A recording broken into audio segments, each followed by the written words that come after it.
Welcome to the festive edition of Liquid Pop. There's nothing particularly festive about it except that Charlie Brown tree in the background, but it's fine. Today we're taking a look at the Cyberpunk Backlash, the emotional conclusion to the Mandalorian Season 2, and capping it all off with our special guest, Troy Baker from The Last of Us 2.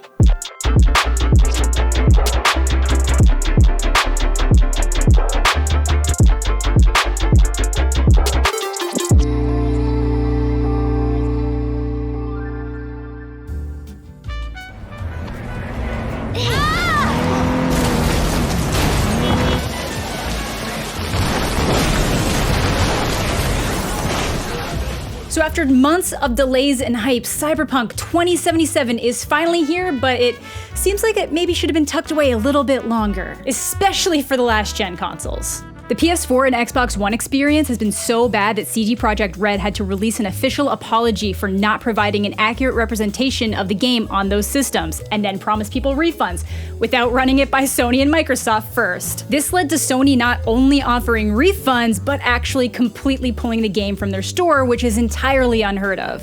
They didn't even pull No Man's Sky. I feel horrible for both the fans who haven't been able to properly experience this game and the developers who were pushed to their limits to try to get it out before it was ready, especially with the board releasing unrealistic expectations to the media and fans. One developer even asked in a contentious meeting whether CD Projekt's directors felt it was hypocritical to make a game about corporate exploitation while expecting that their employees work overtime. According to Bloomberg, the response was vague and non-committal. Mandatory 6-day work weeks? Really? So with all the DMCA or copyright issues going around Twitch, they've been in a little bit of hot water lately. So when the Twitch town hall happened, of course, they brought up the most serious issue. Using terms like simp, incel, or virgin as an insult to negatively refer to another person's sexual activity is not allowed under this new policy. Calling people virgins on the internet. Yes, the worst thing you can do to a person, call them a virgin, incel, or heaven forbid, a simp. That might sound like a joke, but there was an entire section dedicated to informing people that come January, using these terms as an insult can result in a ban. And regardless of what Twitch intends from the rule and how they plan to differentiate jokes from insults with their inconsistent enforcement of the rules, I can only see problems coming from this. And in an unusually casual way, Riot announced a League of Legends MMO. Literally in response to a tweet from a fan, Riot VP Greg Street confirmed that the new game being developed is an MMO set in the League of Legends universe. Nothing else is known about the game right now, but it's got people super excited about the future of the League of Legends franchise. Oh goody, a new way for people to no-life it with League. By the way, shout out to Riot for giving all of their employees a 10% bonus and a stipend to buy a next-generation console, if they can find one. So we are finally in the last 2 episodes of The Mandalorian, so if you are still trying to avoid spoilers, click the timestamps down below to jump ahead to my interview with Troy Baker. Okay, so everyone who wants to avoid spoilers is gone now? Great. Star Wars, stop relying on nostalgia, even if it's awesome. I'm conflicted, but we'll get to that. First, Bill Burr is back, baby, because they need his help to track down Moff Gideon so that they can save that little angel Grogu. And the only way to get that info is for Mando to put on a stormtrooper outfit. So he finally takes off the helmet so he can put on a different one. And this leads to a conversation between the two about how everyone has their own rules they follow until they get desperate. But as long as you can sleep at night, you're doing better than most. And that's essentially describing Mando perfectly. His whole life has been about following these strict rules and guidelines for what a Mandalorian really is. But the second there's a roadblock in his plans, he sacrifices those beliefs. We see this go even further when he has to completely take off his helmet to get that info about Moff Gideon. But because it's to save Grogu, that shift in values is worth it. He wouldn't be able to sleep at night if he didn't do everything in his power to get Grogu back. But while they're on the base, they get a glimpse into the plan of how to bring things back to the Empire days. Cause enough destruction and people will beg for order. The First Order. But now, the season finale. So they find Moff Gideon's ship, but they know they have a very small window of time to get aboard before the Dark Troopers are deployed and they get ripped limb from limb. One accidentally gets let out, and if Mando didn't have the Beskar armor, his head would have been punched in. If you could get some clips of the punching, that'd be A1. But he finally makes it to Grogu, beats Moff Gideon, gets the Darksaber back. You know, the Darksaber that Bo-Katan needs to reclaim her role as ruler of Mandalore, which is apparently an issue now because the only way it's considered legit is if she defeats the previous owner. Which doesn't make any sense with the story we saw in Rebels where Sabine just hands it over. But whatever, more space rules. Now I understand why the saber came to me. It came to me so I could pass it to you. So as the rest of the Dark Troopers start closing in, an X-Wing approaches the ship. And yeah, it's that X-Wing. Luke Skywalker is back in all of his CGI glory, having his own version of the fan-favorite Vader scene from Rogue One. And it's always exciting to see how powerful Jedi truly are. Took Mando like 5 minutes to make it through one Dark Trooper, and Luke's cutting through them like cake. So of all the Force-sensitive beings that could have tracked down that Force beacon, it just had to be Luke. And I get it, it makes sense. It's established that Luke would have had a Jedi school at this time, but I'm also just so sick of everything always coming back to the Skywalkers. So many people love The Mandalorian because it was establishing a side of the universe that we hadn't seen. But I also understand that people have been waiting to see Luke go all out with a lightsaber for like 40 years now. Either way, this scene had me bawling like a baby. We've been on a journey with this little angel for 2 whole seasons just to send him off with Luke. But the two share one last beautiful moment where Mando shows Grogu his face. It's just too much. But I hope to hell that Grogu's already off doing Jedi stuff before Kylo comes around. How many temple massacres can this little dude make it through? But after that touching moment, we got a mid-credit teaser for the Book of Boba Fett, which is yet another new series. But what were your thoughts on this season of The Mandalorian? Do you like everything that they did, or do you find that they relied on it a little bit too much to tease spin-offs? Let me know all your thoughts down below.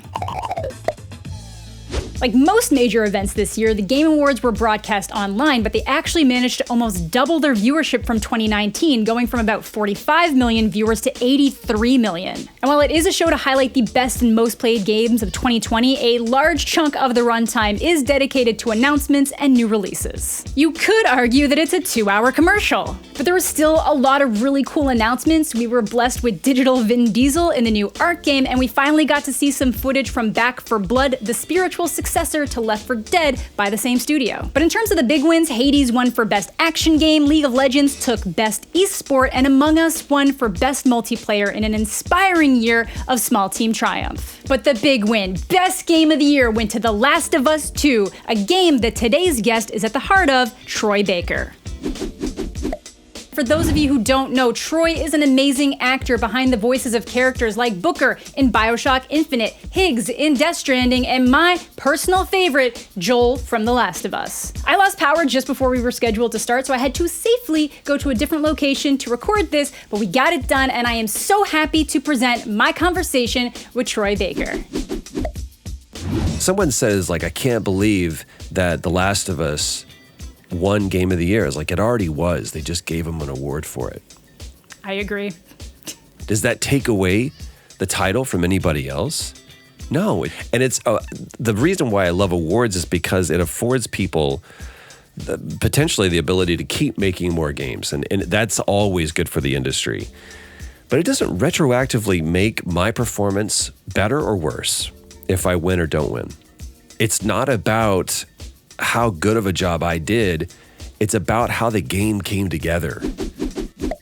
Thanks again so much to Troy. If you guys enjoyed that, we had an entire conversation about the game, the Backlash, what he's been up to this year. So if you want to see the full interview, make sure you click the link in the description down below. But before we let him go, we have a rapid fire question round. Rapid fire away, y'all. What is one thing on your bucket list? Travel again. I get that. I also want to travel again. So I guess the next one might kind of play into that. Would you rather have the power of invisibility or be able to fly? Oh, power of flight. Are you kidding me? Absolutely. Absolutely. If a movie was made of your life, who would play you? Bradley Cooper. I definitely see it. What is one of your pet peeves? If something has a simple function and it doesn't perform its function, like if I flip a switch, I want the light to come on. If it doesn't, inexplicably, it's like, don't advertise that you can do something you can't do. That's my biggest pet peeve. If you could trade lives with anyone for a day, who would it be and why? Nobody. Honestly, I wouldn't trade with anybody. I'm not equipped to handle their problems. That's one way to look at it. I could barely handle my problems, and I know me. What is one of your greatest fears? It used to be drowning. I think my greatest fear now is that as a dad, I'm just gonna mess my son up. I won't be as good of a dad as I need to be for my son. That's literally my biggest fear. I just want to make sure I take care of my son. What new technology do you think will most transform the future? Social media has completely changed society, 100%. It has been probably more influential than the light bulb. Last one, real quick. What is the best piece of advice you've ever received? You are enough. Those 3 words right there. Who you are inherently that exists outside of everyone else's perspective or opinion, that's enough. The second that I try to do anything other than that is when I fail. So I would say to anybody else, the 3 most important words I think you could say is you are enough. Well, I can't think of a better way to end off that rapid fire section. Thank you so much for being here, Troy, and making the time. That was a fantastic discussion, and I'm so happy I got the chance to be here with you. It's my pleasure as well. So that is going to do it for today's episode of Liquid Pop. Leave a like if you enjoyed, subscribe to the channel if you're new, and hit that notification bell. And please let me know what you guys enjoyed most in pop culture this year down in the comments. Whatever you're doing this holiday season, I hope you're staying safe and having fun. From the Team Liquid family, happy holidays and good luck in the new year. Did you know that the light bulb was the single most impactful invention on the population of humanity? The world population went down because people were not going to bed. Meaning people were not having sex. Because if you had a farm, you're like, well, nothing else to do. Might as well make another kid, Jebediah. Let's go.